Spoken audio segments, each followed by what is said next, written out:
दोस्तों आज हम पढ़ेंगे सुर के पद। सुर के पद यानी सूरदास के पद। बहुत ही आसान लैंग्वेज में आपको समझाऊंगा, तो चलिए शुरू करते हैं। जसोदा हरि पालनौ झुलावे। दोस्तों यहाँ पर बात हो रही है माँ यशोदा की। मैं आपको बता दूं कि श्री कृष्ण को माँ यशोदा ने पाल पोस कर बड़ा किया था, लेकिन श्री कृष्ण माँ यशोदा के बेटे नहीं थे। माँ यशोदा ने उन्हें पाल पोस कर बड़ा किया था। तो बोल रहे हैं कि माँ यशोदा श्री कृष्ण के पालने को झुला रही हैं। बाल कृष्ण बहुत ही छोटे बच्चे हैं। पालना कुछ इस तरह का होता है, इंग्लिश में से क्रैडल कहते हैं। तो पालने में बाल कृष्ण लेटे हुए हैं और माँ यशोदा इस पालने को हिला रही हैं। हलरावे दुलराई मलहावे जोई जोई कुछ गावे। माँ यशोदा पालने को हिला रही हैं, श्री कृष्ण को दुलार कर रही हैं। दुलराई मतलब दुलार करना, मलहावे मतलब पुचकारना, प्यार करना। जोई जोई कुछ गावे, तो वो पालने को हिला रही हैं, श्री कृष्ण को प्यार कर रही हैं और साथ साथ गाना गा रही हैं। जोई जोई कुछ गावे मतलब साथ साथ में गाना भी गा रही हैं। दोस्तों बच्चे को सुलाने के लिए माँ को लोरी गानी पड़ती है, तो माँ यशोदा भी लोरी गा रही हैं। आगे की लाइन्स में लोरी लिखी हुई है। मेरे लाल को आए निंदरिया काहे ना आनी सुहावे। लाल का मतलब यहाँ पर है बेटा, निंदरिया मतलब नींद, सुहावे मतलब सुलाना। तो इस लाइन का मतलब ये हुआ कि नींद तू क्यों मेरे बेटे को आकर नहीं सुला रही है। तो काहे नहीं बेगही आवे, तो को कान्हा बुलावे। बेगही का मतलब है जल्दी, कोई काम जल्दी से करना। कान्हा यहाँ पर कहा गया है श्री कृष्ण को। तो माँ यशोदा बोल रही है कि नींद तू क्यों जल्दी से नहीं आती, कान्हा तुझे बुला रहे हैं। कृष्ण तुझे बुला रहे हैं, तू क्यों जल्दी से नहीं आती। कभू पलक हरी मुंदी लेत हैं। लोरी सुनकर बाल कृष्ण पर असर होने लगा और वो कभी कभी अपनी आंखों को मूंद रहे हैं, कभी कभी आंखों को बंद कर रहे हैं। इसका मतलब ये है कि उन्हें नींद आ रही है। कभू अधर फरकावे। बच्चे जब सोने वाले होते हैं ना, तो अपने होठों को फड़फड़ाते हैं। ऐसे फड़फड़ाते हैं जैसे बच्चा दूध पी रहा हो। ठीक है, तो यहाँ पर यही बोल रहे हैं कि बाल कृष्ण सोने वाले हैं, कभी आंखों को मूंद रहे हैं तो कभी होठों को फड़फड़ा रहे हैं। आंखें फड़फड़ाना और होठों को हिलाना ये निशानी होती है कि बच्चा नींद में है। सोवत जानी मौन है कह रही। माँ यशोदा ने जब बाल कृष्ण को आंखें मूंदते हुए देखा और होठ फड़फड़ाते हुए देखा, तो वो समझ गई कि बाल कृष्ण सो गए हैं। तो माँ यशोदा एकदम चुप हो गई।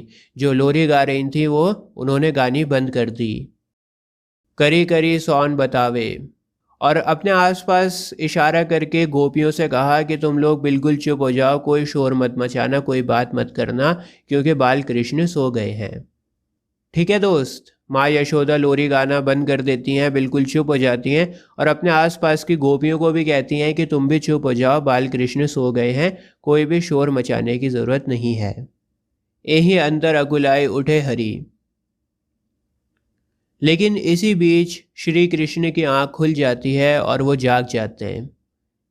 जसुमती मधुरे गावे। माँ यशोदा जब देखती हैं कि श्री कृष्ण जाग गए हैं, तो वो दोबारा से लोरी गाना शुरू कर देती हैं। जो सुख सुर अमर मुनि दुर्लभ, सो नंद भामिनी पावे। दोस्तों अमर का मतलब होता है जो कभी ना मरे। ठीक है, और जो कभी नहीं मरते वो होते हैं देवता। दुर्लभ का मतलब होता है जो बहुत मुश्किल से मिले। भामिनी का मतलब होता है जवान लड़की। देखिए माँ यशोदा नंद की पत्नी थी, तो नंद भामिनी का मतलब यहाँ पर है नंद की पत्नी। नंद भामिनी वर्ड यूज़ किया गया है माँ यशोदा के लिए, क्योंकि यशोदा नंद की पत्नी थी। अब देखो इस लाइन में कह रहे हैं कि जो सुख देवताओं को, मुनियों को बड़ी मुश्किल से भी नहीं मिल पाता। देवता सालों तक तपस्या करते रहते हैं, बड़ी मेहनत करते हैं, तब जाकर उन्हें वो सुख मिलता है। वो सुख माँ यशोदा को मिल गया है। माँ यशोदा बाल कृष्ण को जो सुला रही हैं, उनको खिला रही हैं, लोरी सुना रही हैं, ये सुख उनको मिल गया है। और इस सुख को पाने के लिए लोग बड़ी मेहनत करते हैं। देवी देवता सालों तक तपस्या करते हैं, बड़ी मेहनत करते हैं, उसके बाद भी उन्हें ये सुख नहीं मिल पाता जो सुख माँ यशोदा को मिल गया है। खींचत जात माखन खात। खीजत का मतलब होता है इरिटेट होना। माखन यानी मक्खन, खात का मतलब है खाना। तो इस लाइन का मतलब है कि बाल कृष्ण मक्खन खाते हुए इरिटेट हो गए। मक्खन खाते हुए उन्हें गुस्सा आ गया और वो रूठ गए। अरुण लोचन बौहें टेढ़ी बार बार जम्भात। और रूठे भी इतना ज़्यादा कि रोते रोते उनकी आंखें लाल हो गईं। अरुण कहते हैं गहरे लाल रंग को, लोचन कहते हैं आंखों को। तो आंखें रोने की वजह से लाल हो गईं। बौहें यानी आईब्रोज, आईब्रोज टेढ़ी हो गईं। और जम्भात का मतलब होता है जम्भाई लेना। तो बाल कृष्ण की रोने की वजह से आंखें लाल हो गईं, आईब्रोज टेढ़ी हो गईं और वो जमाई भी ले रहे थे। कभू रुंझुन चलत घुडुरूनी घुरी घुसर गात। कभी वो घुटने के बल चलते रहते थे। उनके पैरों में पैंजनियाँ पड़ी हुई थीं। छोटे बच्चों के पैरों में ना पैंजनियाँ होती हैं। तो जब बाल कृष्ण घुटनों के बल चल रहे थे तो उनके पैरों में पड़ी पैंजरियाँ आवाज़ कर रही थी, घुंघरू बज रहे थे। घूरी घुसरगात, और उनका शरीर धूल में संधा हुआ है। क्योंकि वो घुटने के बल चल रहे हैं इसलिए उनके पूरे शरीर पर धूल लग गई है। कभू झुकी कै अलग खींच नैन जल भरी जात। और कभी बाल कृष्ण अपने बालों को खींच लेते हैं। बालों को खींचने की वजह से उनकी आंखों में पानी आने लगता है, वो रोने लगते हैं। कभू तोतर बोल बोलत कभू बोलत तात। तोतर का मतलब है तुतलाना। तात बोलते हैं पापा को, बाबा को। इस लाइन का मतलब है कि कभी बाल कृष्ण तुतला कर बोलते हैं और कभी वो बाबा बाबा बोलते हैं। सुरहरि की निरखी शोभा निमिष तजत नमात। और जब माँ यशोदा बाल कृष्ण को ये सब करते हुए देखती हैं तो उन्हें बहुत अच्छा लगता है। वो एक पल के लिए भी अपनी आंखों को नहीं हटाना चाहती। हर पल बाल कृष्ण को ही देखना चाहती हैं और बाल कृष्ण की ये शोभा देखकर उन्हें बहुत अच्छा लग रहा है। मैया मेरी चंद्र खिलौना लौ हो। आखिरी स्टैंजा में बाल कृष्ण माँ यशोदा से जिद कर रहे हैं। कृष्ण चांद को खिलौना समझ रहे हैं और माँ से जिद कर रहे हैं कि मुझे तो चांद से ही खेलना है, मुझे चांद ला कर दो, मुझे चांद से खेलना है। ठीक है। घौरी को पै पान न करी हो उर पर, बेनी सिर न गुंधा हो।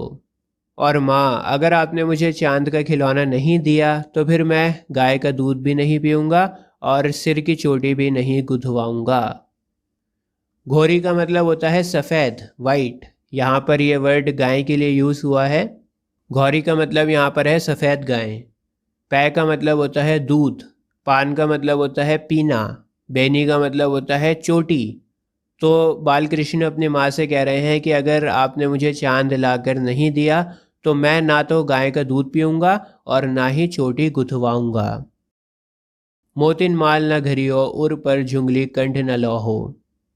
और जो मोतियों की माला मेरे गले में झूलती रहती है वो माला भी मैं नहीं पहनूंगा। मोतिन यानी मोती, माल का मतलब है माला, झुंगली यानी झूलने वाला, ढीला ढाला। कंठ कहते हैं गले को। तो जो मोतियों की माला मेरे गले में झूलती रहती है वो भी मैं नहीं पहनूंगा अगर आपने मुझे चांद लाकर ना दिया तो। जो हो लोट अभी धरनी पर, तेरी गोद ना आहो। और मैं अभी धरती पर लेट जाऊंगा पर तेरी गोद में नहीं आऊँगा। धरती पर लेट जाऊंगा लेकिन तेरी गोद में नहीं लेटूंगा। लाल कहे हो नंद बाबा को, तेरो सुत ना कहे हो। यहाँ पर बेटे के लिए दो वर्ड का यूज़ हुआ है। पहला है लाल और दूसरा है सुत। सुत और लाल दोनों का मतलब है बेटा।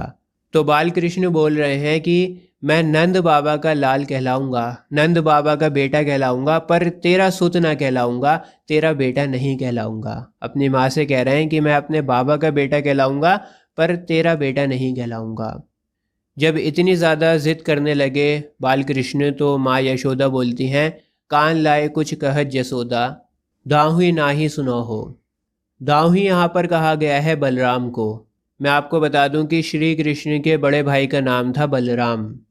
तो माँ यशोदा कहती हैं कि ज़रा इधर कान लेकर आओ, एक बात बतानी है आपको, और देख कहीं बलराम ना सुन ले। बलराम को मत बताइयो। इधर आ, एक बात बताऊंगी तुझे, लेकिन बलराम को ना बताइयो। चंदा तू है अति सुंदर तो ही, नवल दुल्हैया बया हो। अरे मैं तो तेरे लिए चांद से भी ज़्यादा खूबसूरत दुल्हन लेकर आऊंगी। माँ यशोदा बोलती हैं कि इधर आ, एक बात बताती हूँ कान में, बलराम को मत बताइयो। तू चांद से खेलने की जिद कर रहा है, मैं तो तेरे लिए चांद से भी ज़्यादा खूबसूरत दुल्हन लेकर आऊँगी। तेरी सौ मेरी सुन मैया, अभी बयाहन जाओ। यह बात सुनकर बाल कृष्ण बहुत ज़्यादा एक्साइटेड हो गए, बड़ा खुश हो जाते हैं और खुशी खुशी माँ यशोदा से कहते हैं कि माँ यशोदा, तुझे मेरी सौगंध है, तुझे मेरी कसम है, मेरी बात सुन। मैं तो अभी शादी करने जाऊंगा, मुझे तो अभी शादी करनी है। ये बात सुनकर माँ से कहते हैं अपनी कि मुझे तो अभी शादी करनी है। सूरदास सब सखा बराती, नुतुन मंगल गाहो। और इस बात पर सूरदास कहते हैं कि मैं श्री कृष्ण की बारात में बाराती बनूंगा और मंगल गीत गाऊंगा। जिस तरह से बाराती एंजॉय करते हैं शादी में, उसी तरह से बाराती बनकर, मेहमान बनकर जाऊंगा कृष्ण की शादी में और मंगल गीत गाऊंगा। ये बात बोल रहे हैं सूरदास। दोस्तों, आईसीएससी के सभी चैप्टर्स बहुत ही ज़्यादा आसान लैंग्वेज में समझने के लिए अभी आपके स्क्रीन के ऊपर एक प्लेलिस्ट आ रही है। इस प्लेलिस्ट पर क्लिक कर कर आपको सभी चैप्टर्स फ्री ऑफ कॉस्ट मिल जाएंगे, बहुत ही ज़्यादा आसान लैंग्वेज में। आज के लिए बस इतना ही। जय हिंद।